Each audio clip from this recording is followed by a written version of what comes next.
Welcome to Dungeon, from 1980 by TSR, a fantasy board game, a dungeon crawl, perhaps your first dungeon crawl.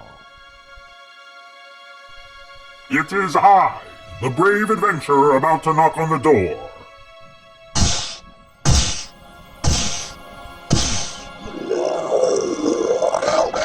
Slay the beast!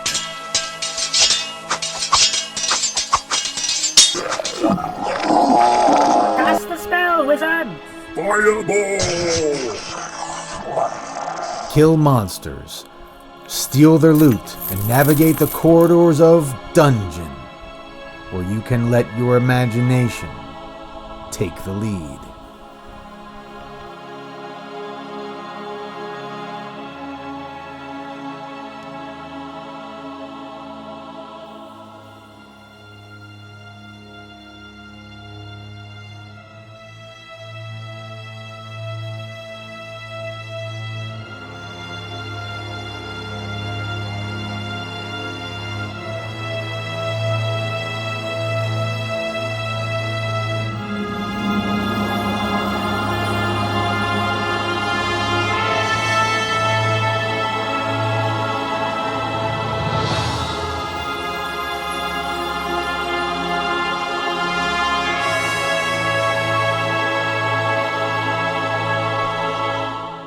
Meet the elf, and the hero, also the superhero, and the wizard. If a player selects the wizard, he or she will roll 1d6 plus 6 and take that many spell cards. They will have the choice of 3 different spells to cast: the lightning bolt, the fireball, and teleport. Each hero has his or her own amount of loot that he or she must remove from the dungeon. And the dungeon is divided into levels 1 through 6, and it is recommended that some adventurers, the lower level ones, not traverse so deep. And as you traverse deeper, the monsters get more difficult, but the treasures get more plentiful.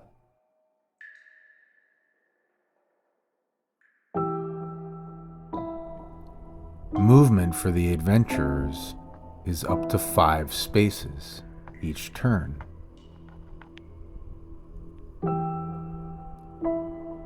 Each level is laid out with a deck of monsters and corresponding treasure cards.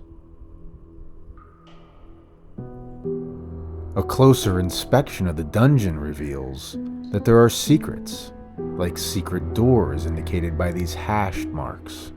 Players will have to roll to spot those doors and to pass through them.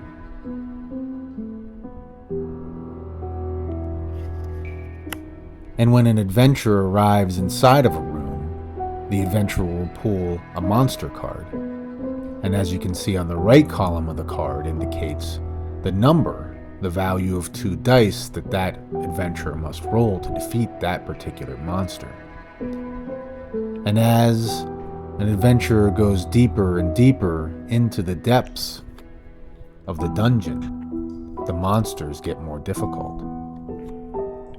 Should an adventurer not be able to defeat a monster by not rolling the required number, he or she must retreat, possibly have to leave a treasure behind, or could die. If an adventurer is successful in defeating a monster, that adventurer will be rewarded with loot, such as sacks of gold, crystal balls,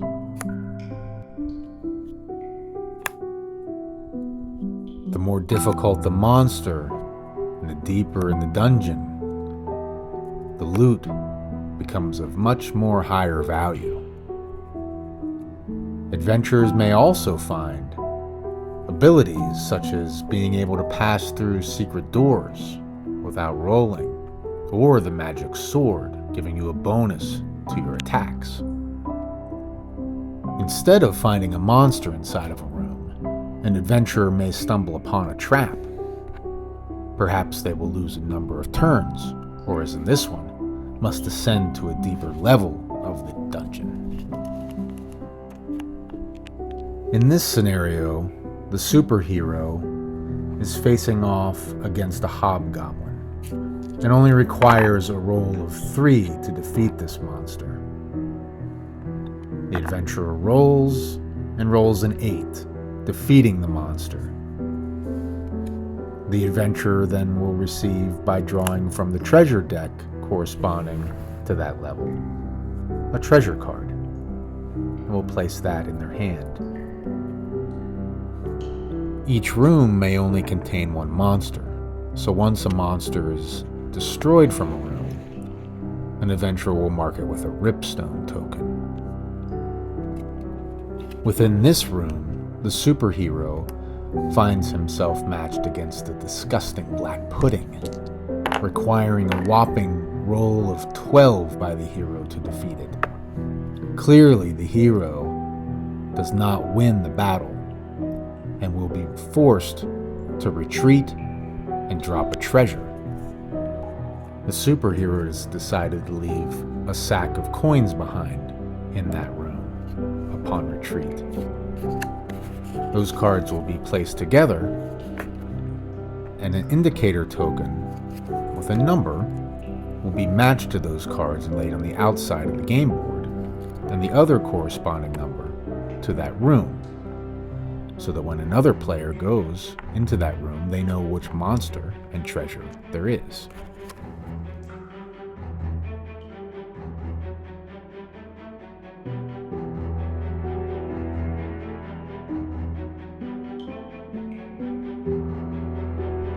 You'll notice, looking closer at the dungeon, that there are various chambers. These chambers do not contain treasure, but can contain up to 3 monsters that adventurers will have to battle.